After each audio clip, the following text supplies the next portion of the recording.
Bom, pessoal, vamos voltar aqui ao trabalho. O tema agora é cuidado com os idosos com demência, novas soluções para atenuar os impactos do Alzheimer. E convidamos ao palco o Dr. Gilson Tanaka, fundador do Neurogênesis, pesquisador-chefe do Ambulatório de Tratamento por Ondas de Choque do Hospital das Clínicas da Faculdade de Medicina da USP. Dr. Gilson, por favor. Convidamos também a doutora Denise Madi Carreiro, formada em nutrição pela Faculdade de Saúde Pública da Universidade de São Paulo, especialização em nutrição clínica.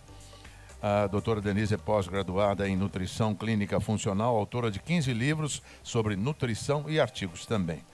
A mediação desse painel fica por conta da doutora Amanda Venice, é médica geriatra, é formada pela Faculdade de Medicina da Universidade de São Paulo. Doutora Amanda, por favor, é com a senhora. Então, mais uma vez aqui com vocês, para trazer um tema de muita relevância, que são as demências, né? O cuidado da pessoa idosa com demência. E para alertar, mostrar a relevância do tema, eu trago para vocês dados super recentes de estudos multicêntricos que falam que as demências são mais prevalentes, existem mais pessoas com demências na América Latina. E não só isso, não só mais pessoas com demências, mas também que as demências se iniciam 10 anos antes aqui na América Latina. A gente precisa fazer alguma coisa, que já começou a acontecer em países mais desenvolvidos. Então, eu conto agora com as apresentações da doutora Denise e do Dr. Gilson, e depois vamos discutir um pouquinho mais sobre o tema. Doutora Denise, pode ficar à vontade.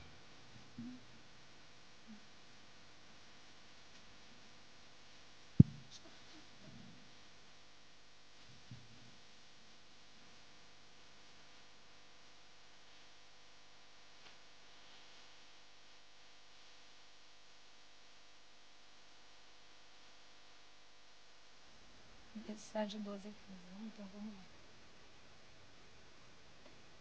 lá. Gente, boa tarde, né? Já estamos quase aí no boa noite.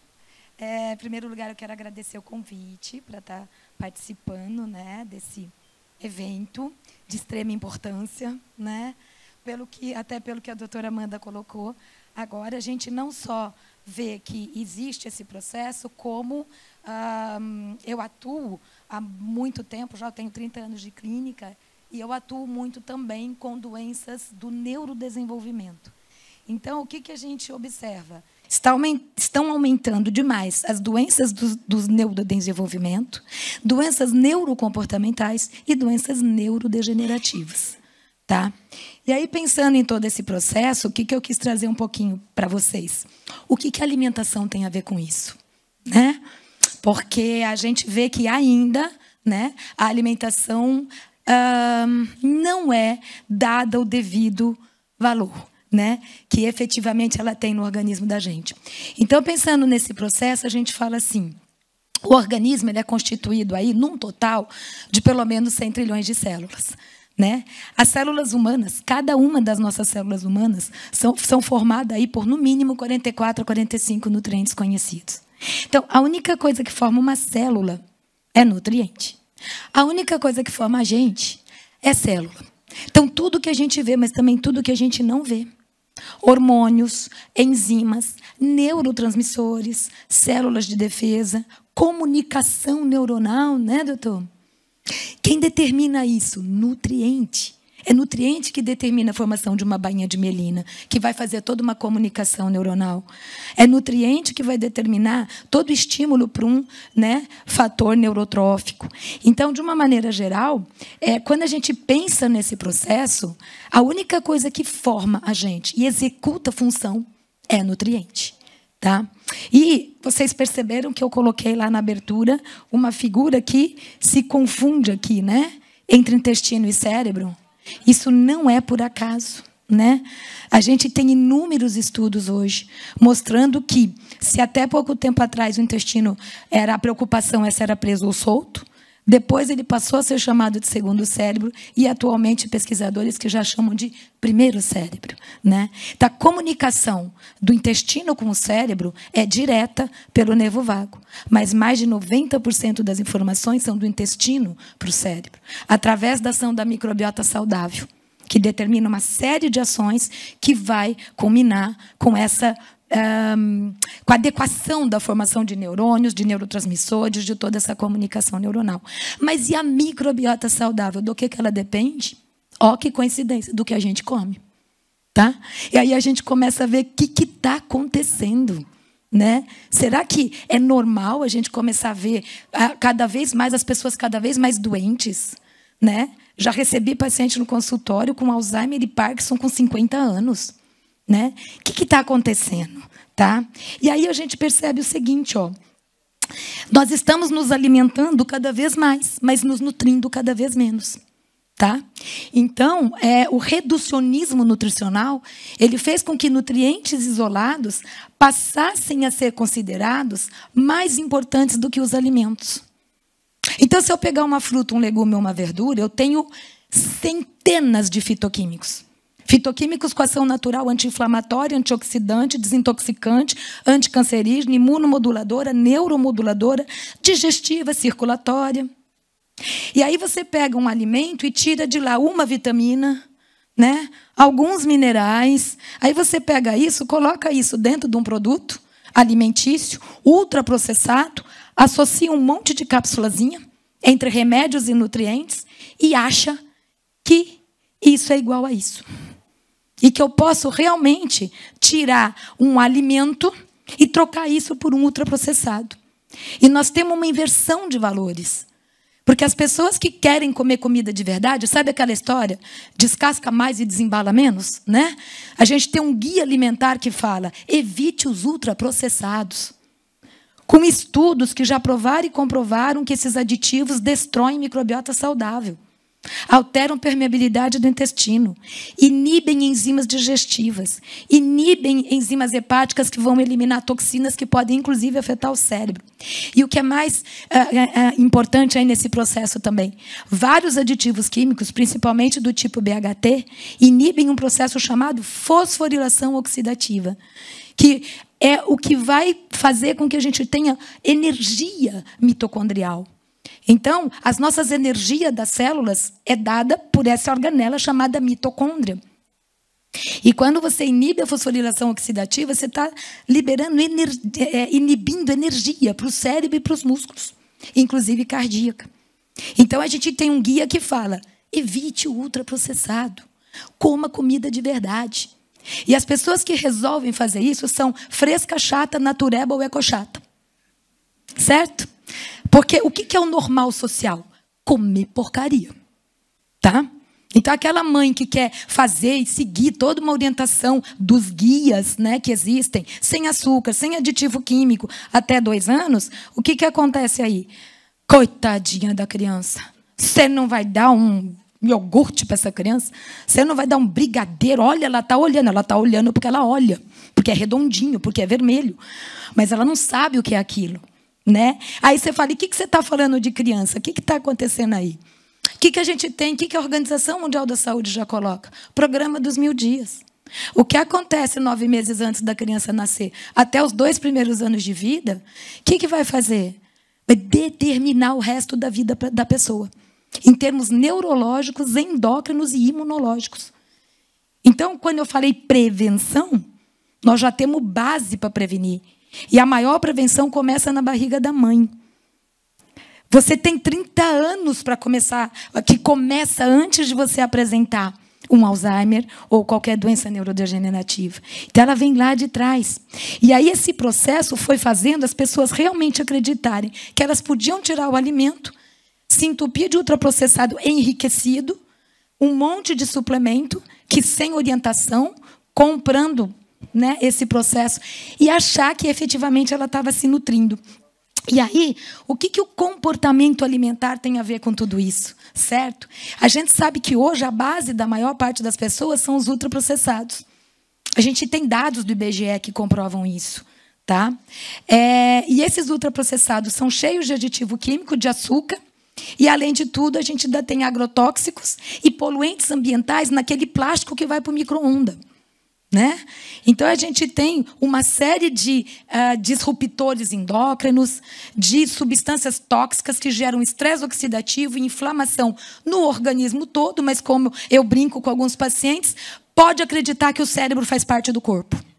Tá? Porque a impressão que dá é que ele ser separado. Ele faz parte do corpo. Então, todas essas toxinas, todos esses aditivos, todos esses agrotóxicos, eles começam lá atrás a gerar todo um processo de alteração na formação e ação de neurotransmissores e nessa comunicação neuronal. Então, esse processo de alimentos ultraprocessados, de baixíssimo consumo de legumes, verduras e frutas, se você falar em orgânico, então, aí realmente fica mais difícil ainda, não é? Esse processo leva a uma desbiose intestinal, leva a um distúrbio de detoxificação, dificultando a eliminação de toxinas. Intolerâncias e hipersensibilidades alimentares, a hipersensibilidade tardia, causada por proteínas mal digeridas, ou de difícil digestão, ela é causa de processo inflamatório local, sistêmico e cerebral. Então, pessoal, quando você fala alimento ultraprocessado, qual é a base do ultraprocessado? Leite, glúten, soja, açúcar e aditivo químico. Quem fala assim, vou experimentar ficar um mês sem glúten, vai tentar comprar alguma coisa sem glúten. Vai tentar comprar alguma coisa sem leite, sem açúcar ou sem aditivo químico. Aqui, no evento, tente, para ver se você vai encontrar. Tá? Então, proteína de leite de vaca é de dificílima digestão.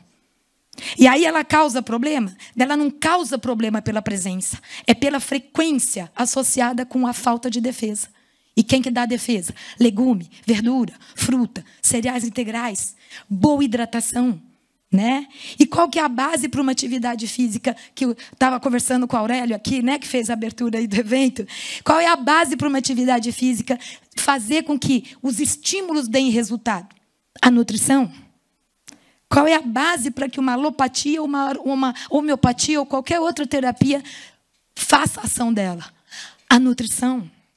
Então, o que é uma das coisas mais ignoradas que tem, é uma que é a base para que o processo todo dê certo, né? Então, a gente tem estresse. Mas o estresse é muito difícil da gente conseguir se livrar do estresse. Verdade. Mas quem faz você lidar com o estresse e ter essa resiliência é uma produção adequada de neurotransmissor.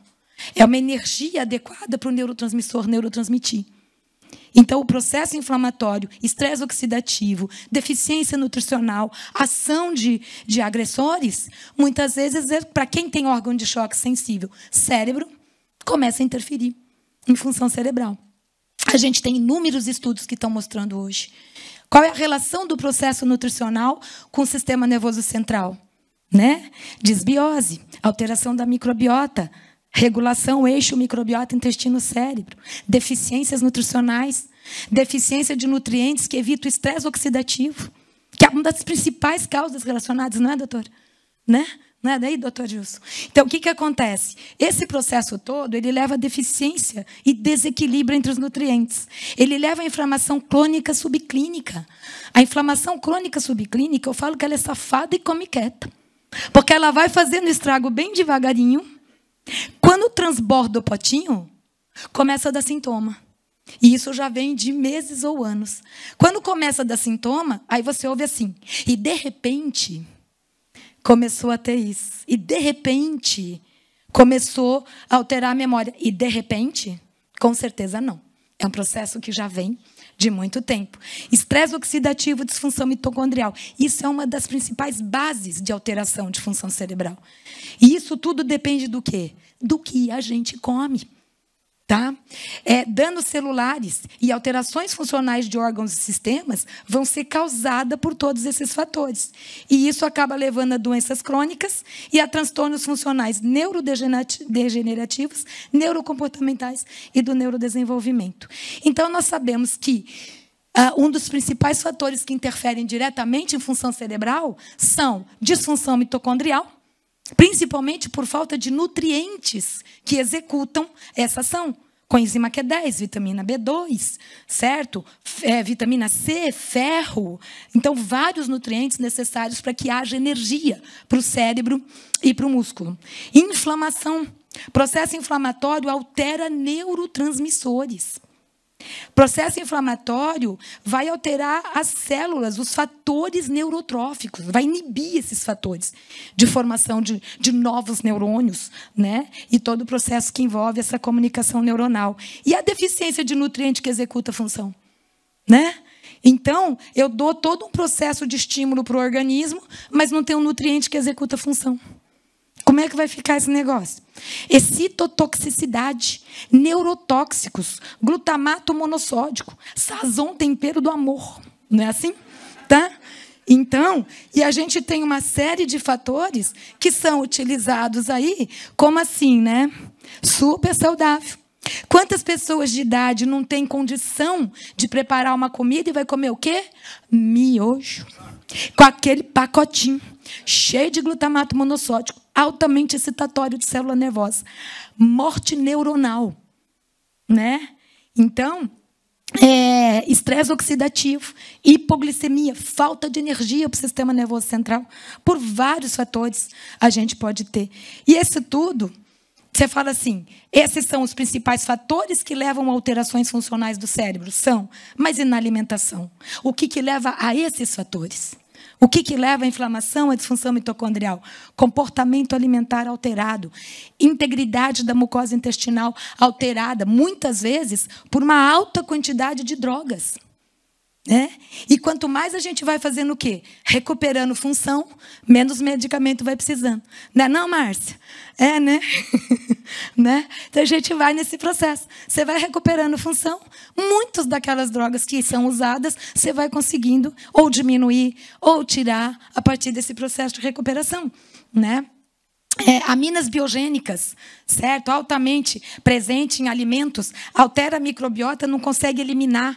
Hidratação, falta de hidratação, um dos fatores isolados que podem interferir em função cerebral, em oxigenação cerebral também. Distúrbios de detoxificação, fazendo com que substâncias tóxicas circulem e podem alterar o sistema nervoso central. Desbiose com prevalência fúngica, alteração do eixo microbiota intestino-cérebro. Dietas. Da lua, da sopa, do abacaxi, do pezinho, do pontinho, do polenguinho. Certo? E aí aquela história, você começa a ter um processo de empobrecimento do organismo. Não é de emagrecimento, é de empobrecimento. Certo? Ação da homocisteína, né? Homocisteína aumentada, muitas vezes por polimorfismos da enzima MTHFR, que um metilfolato resolveria. Né? E a gente vê o quanto que isso pode interferir. A homocisteína é tóxica para o cérebro, certo? Hipersensibilidade alimentar, gerando processos inflamatórios, desequilíbrios nutricionais, aditivos alimentares, né? Que eu já falei. E aí, o que a gente vê? Olha só. Pesquisando um pouco mais a fundo aqui, né, para trazer algumas informações para vocês, a gente começou a ver 1, 2, 3, e dá-lhe artigo científico, todos relacionando o desequilíbrio nutricional, o estresse oxidativo, a desbiose intestinal com alterações do sistema nervoso central, com Alzheimer, com demência, com Parkinson. Tá? Um dos meus livros é Abordagem Nutricional na Prevenção e Tratamento do Autismo. Né? Então, eu trabalho muito, né, com crianças autistas e a gente acaba descobrindo os adultos também, né, no meio da história. E, na verdade, o processo não é diferente. Ele não é diferente. Só que, no momento da formação, eu vou alterar o neurodesenvolvimento. No momento, lá na frente, eu vou fazer a neurodegeneração. Tá? Então, todos esses processos que a gente falou, a gente está tendo cada vez mais estudos, provando e comprovando tudo isso. Então, é aquela história, simples assim. A alimentação ainda é ignorada. Os nutrientes ainda são ignorados. Tá? Então, a gente vê, quando vê falar de alimentação saudável, a gente vê de caloria, pezinho, pontinho, vilão, mocinho, engorda, emagrece. Né? E não consegue ter esse entendimento. E a importância de uma base nutricional para a formação e ação do organismo. E aí eu terminei com essa frase aqui do Chico Xavier. Embora ninguém possa voltar atrás e fazer um novo começo, qualquer um pode começar agora e fazer um novo fim. A gente renova 50 milhões de células todos os dias. Qual é a matéria-prima que eu estou dando para essa renovação celular? Que vai determinar formação e função. A gente pode mudar essa história. A gente pode mudar a história de quem já desenvolveu, mas mais do que nunca, prevenir. A prevenção é o que você tem de mais importante na mão. E a gente já tem muita base para conseguir trabalhar mais nesse processo da prevenção. Tá bom? Gente, obrigada.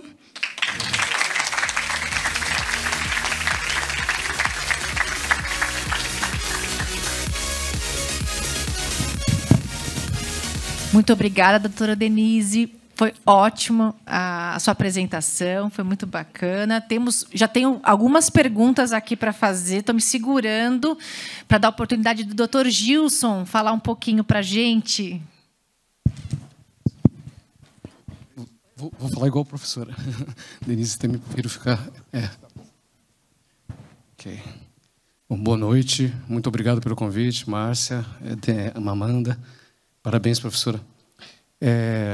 Vou falar sobre uma metodologia nova, uma tecnologia que dá esperança para os pacientes com demências, né? Eu trabalho com essa tecnologia já faz 15 anos. Eu trabalho com tratamento de dor faz 30 anos também, desde que eu acabei a residência. Mas nos últimos 7 anos, nós aprendemos de um gênio muito generoso, um fisiatra alemão, a possibilidade de usar esse mesmo recurso que nós já usamos para artrose, para inflamações, para estimular e regenerar os neurônios, a parte encefálica. Então, eu gostaria muito que vocês conhecessem isso. Nós estamos engatinhando, né? Isso está explodindo no mundo, principalmente na Europa, mas eu gostaria muito de compartilhar com vocês. Então, é chamado pulso sônico transcraniano, tem uma sigla de TPS, uma nova abordagem para as demências. A Amanda tinha sugerido, peço desculpa se eu estiver repetindo conceitos, que fizesse alguma introdução de demências, né, Amanda? Bom, então, as demências são síndromes caracterizadas por declínio de memória, todos nós sabemos, e perda de função cognitiva, pelo menos uma perda. Linguagem, as gnosias, as praxias, habilidades motoras, que vão interferir na vida social e na vida profissional do paciente, na vida familiar, principalmente. Alzheimer, demência vascular, demência de corpos de Levy e frontotemporal são as 4 mais comuns, e Alzheimer disparado é a mais, porque é de 50% a 70% dos casos. E isso aqui são figuras de um TED Talk, né? A doença de Alzheimer está muito ligada à deposição da proteína beta-amiloide, que é uma espécie de complexo proteico, um emaranhado de proteínas que é tóxico para o cérebro. Então, vai matando o cérebro, vai causando atrofia generalizada com o passar do tempo, né? E tem um componente genético, tem um gene no cromossomo 19, chamado ApoE, que é uma proteína envolvida no transporte de lipídios. Não é uma sentença, mas é um risco maior de desenvolver Alzheimer, quem tem esse gene ativo. E as projeções são assustadoras, todos nós sabemos já, né? A pirâmide demográfica está invertendo, e para 2050 se projeta um grande número de idosos com um percentual muito alto de Alzheimer. Até chega a 50% em algumas previsões, que é assustador, de quem chegar a 80 anos de idade. Do Alzheimer World Report 2015, já tinham quase 50 milhões de pessoas com Alzheimer no mundo. As projeções seriam para dobrar em 20 anos. Tem uma projeção mais recente aqui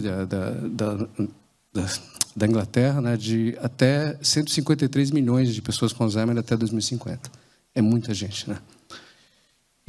Os gastos são muito elevados. Então, no 2015 já tinha um gasto de 818 bilhões de dólares, projeções de 2 trilhões de dólares em 2030.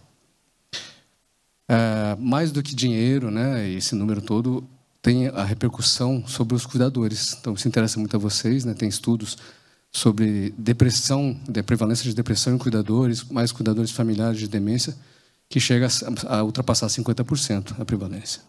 É uma sobrecarga emocional muito grande para todas as famílias. Tratamentos farmacológicos, 17 anos sem novas drogas. Ano passado surgiu o aducanumab, né, liberado pela FDA, mais com critérios laboratoriais do que clínicos. Está em avaliação clínica ainda, preço elevadíssimo, né, tem estimativas de R$250 mil por ano.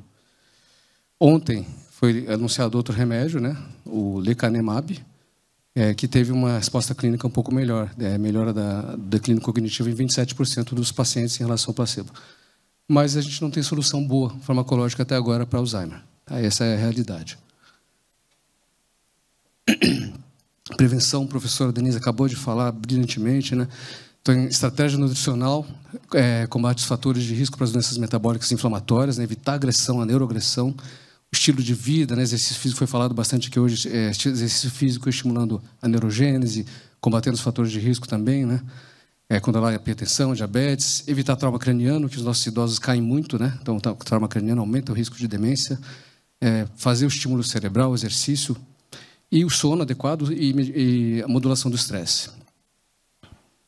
Então, por enquanto, nós tínhamos isso, né? O que aconteceu com essa tecnologia que eu descrevi para vocês? Então, é um pulso sônico, é um pulso de som. Na verdade, esse pulso se originou nos tratamentos renais, de litotripsia renal. Tá? Não é aquela intensidade que quebra a pedra renal, é uma coisa muito suave, que pode ser usada em pequenas articulações, e ele pode ser usado no encéfalo, no cérebro. Mas é um pulso de som que pode ser focalizado entre 5 a 6 centímetros de profundidade, e ele atravessa a calota craniana. Então, nós podemos mirar ou tratar difusamente o cérebro ou mirar em estruturas específicas. Esse tratamento já é usado há décadas, né? Como eu falei, desde a década de 80 para rim e um pouco depois para esqueleto, para tendinites, artrose, bursites. E tem artigos recentes para regeneração de nervos periféricos, artigos para medula, revascularização miocárdica. Então, é um estímulo que pode funcionar em várias áreas do organismo. Também falando dos idosos, nós estamos estudando no Hospital das Clínicas, né? Eu pertenço ao Lúcio Montoro, que é do Hospital das Clínicas, osteoartrose de joelhos, que também é uma incapacidade muito grande nos nossos pacientes idosos, né? Então, eles têm a perda cognitiva, a perda de locomoção é uma restrição muito grande na vida deles. Opa. Essa aqui é uma filmagem minha da onda na água, tá? Então, isso é um aparelho, ele tem uma bobina magnética dentro da água também, no sistema, e gera uma expansão súbita, e esse som é focalizado na água. Vocês veem aqui um pequeno spray que atinge 5 a 6 centímetros de profundidade, são microbolhas de cavitação. Essa cavitação gasosa estimula as membranas celulares. Então, nós provocamos um fenômeno chamado mecanotransdução. Mecanotransdução é o estímulo de tecidos através de estímulo mecânico, não químico. Nós não estamos usando receptores químicos, estamos usando receptores mecânicos que têm todas as células. Não é chamado de ultrassom porque não tem a alta frequência do ultrassom, é um pico. A figura da direita não tem efeito térmico, não esquenta o tecido. Então, eu posso usar com segurança no cérebro e em vários outros locais. Existe o termo neuromodulação, vocês já devem ter ouvido bastante, né? Tem neuromodulações elétricas, magnéticas. Essa seria uma neuromodulação sônica, então uma nova modalidade de neuromodulação. E fiz uma tabela aqui perdão que está pequeno, mas para só comparar rapidamente as modalidades para não dar confusão. Então, a primeira, a TDCS, é corrente contínua transcraniana, como se fosse um TENS, né, um aparelho de fisioterapia sobre o crânio. E ele pode ser, necessita desses eletrodos, pode ter alguns efeitos colaterais leves e já é validado para depressão, drogadição e epilepsia. Epilepsia tem que tomar cuidado, essa indicação está nessa tabela, mas se você usar corrente elétrica ou magnética em intensidade de corrente muito alta, você dispara uma crise convulsiva.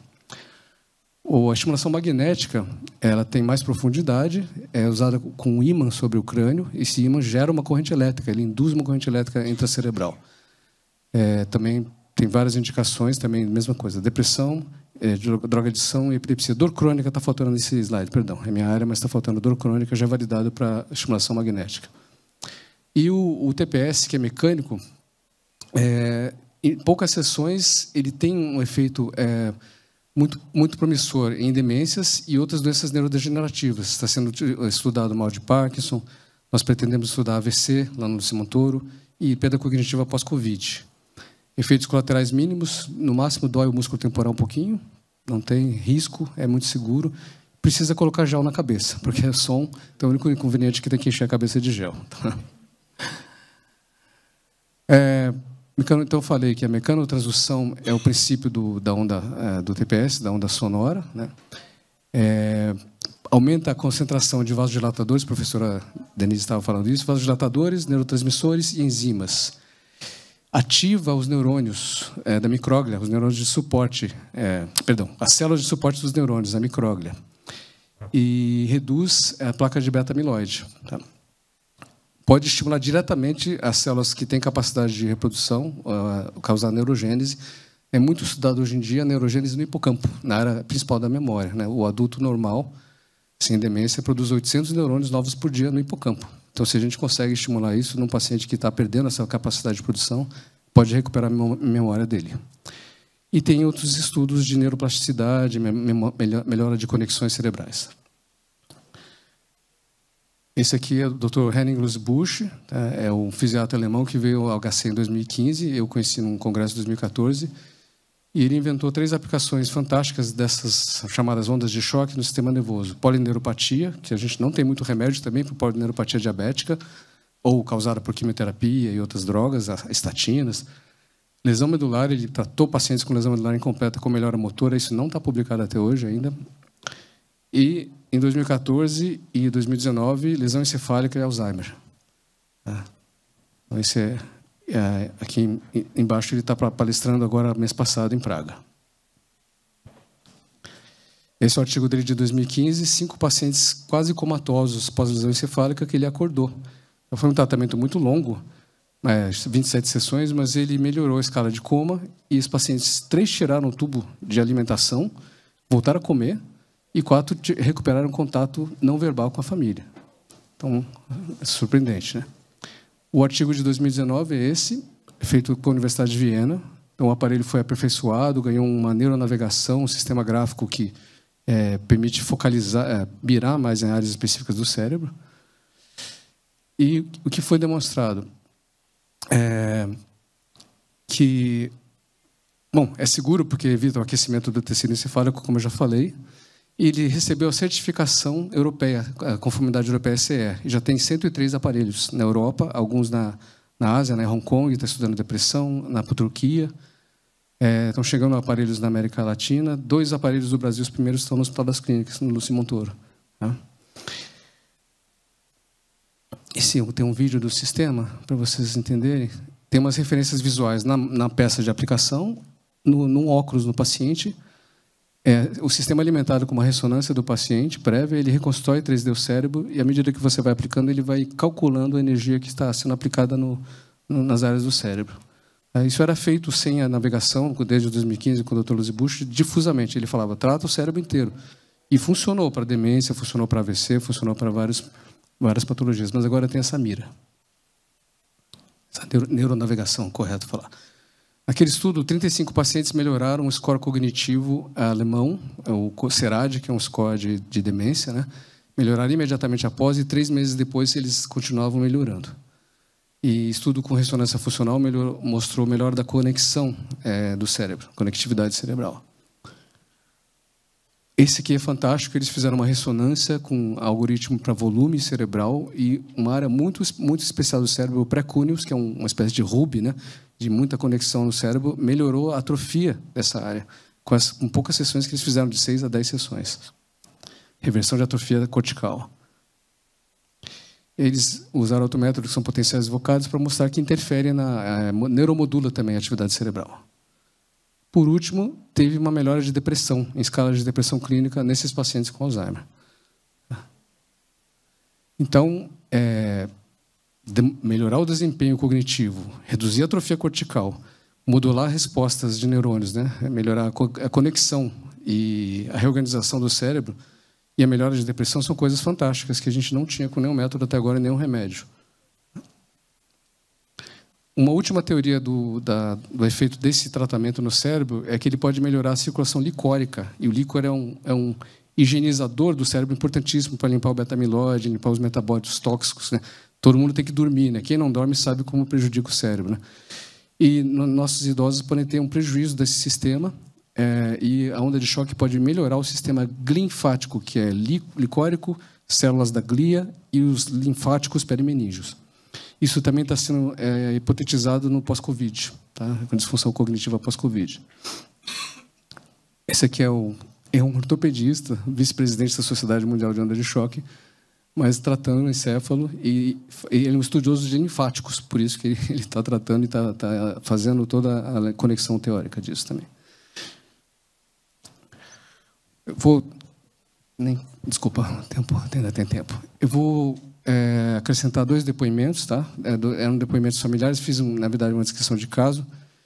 Nós tratamos, nesses anos, vários casos de demência, AVC, pós-Covid, então, mas esses são bem impactantes. Eu gostaria de mostrar para vocês, mesmo que tenha sido um tratamento não muito padronizado no início, tratamentos prolongados por várias dificuldades, mas é muito interessante.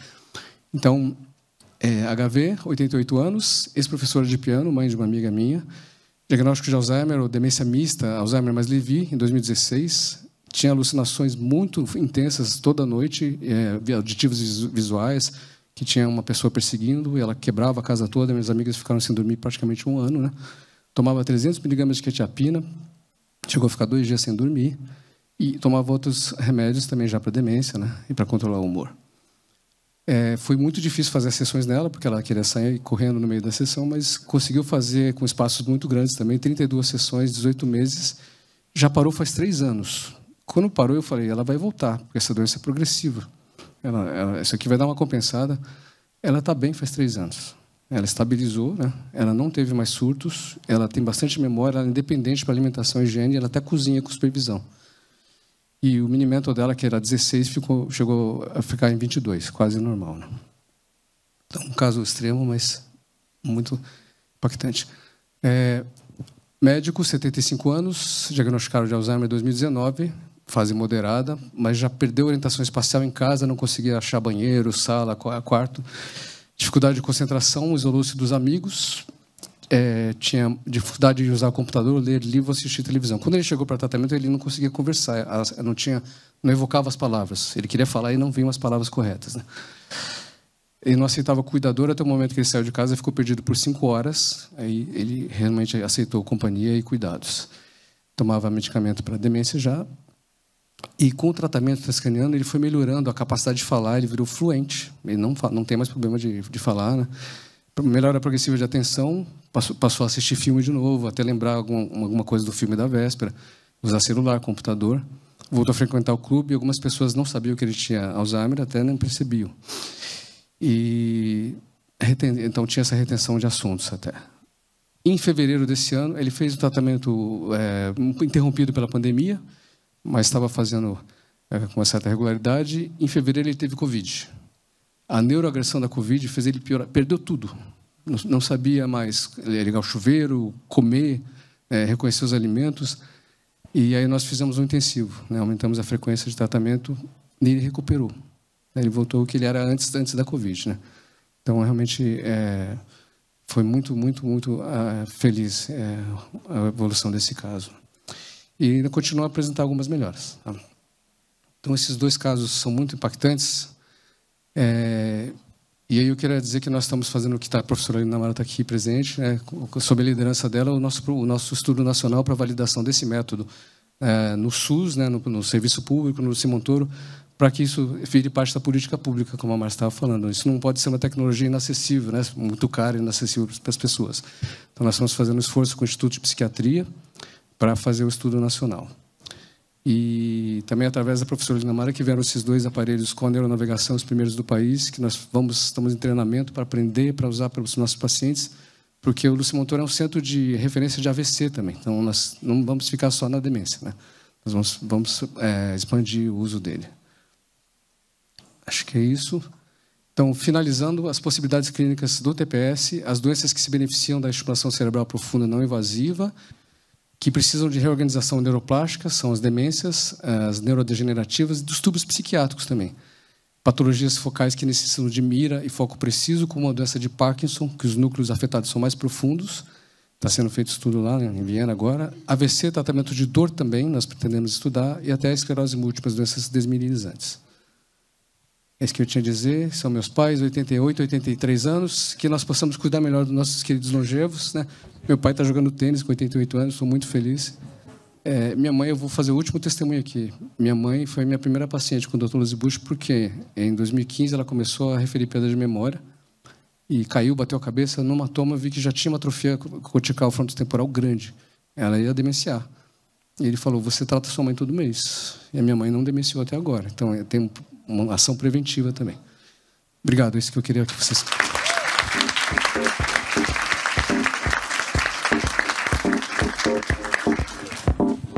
Muito obrigada, doutor Gilson. Agradeço. É muito importante, é muito bacana a gente poder ver que existem novas tecnologias sendo estudadas, né, para melhorar a qualidade de vida desses pacientes. Nossa, fico muito feliz em poder ouvir que vocês vão continuar estudando para difundir realmente a tecnologia. E obrigada pela professora Helena Mara de estar aqui com a gente.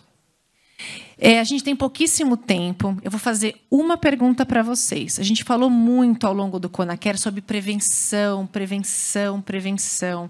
Que a gente tem que saber o que fazer, tem que se alimentar bem, né, fazer atividade física, etc.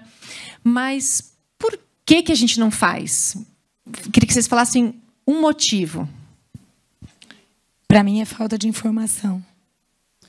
Falta de ideia. A informação, né, a educação nutricional, ela ainda é muito ligada em conceitos errados, né? Efetivamente, não tem o conhecimento do que faz uma nutrição no organismo, e o alimento ele pode ser causa de problema e ele pode ser a solução do problema. Então, eu acho que é falta de informação. Bacana. Doutor Gilson? Concordo 100% com a professora. Acho que foi falado aqui já hoje também. Tinha que ser educação em saúde desde a infância. A educação nutricional, a educação para exercício e de cuidar do sistema locomotor para não ter lesões, para não ficar incapacitado para o exercício tão cedo, que é o que está acontecendo hoje em dia, né? Os jovens ficam sedentários no celular, todo mundo com dor, não consegue fazer exercício, né? Então, e é isso, eu também concordo. É educacional, é a escala de valores, né? Tem que ser revista na sociedade. A gente não vem com manual de instrução, né? Sim, professor. Com certeza. E só vou acrescentar uma coisa também, a questão do acesso.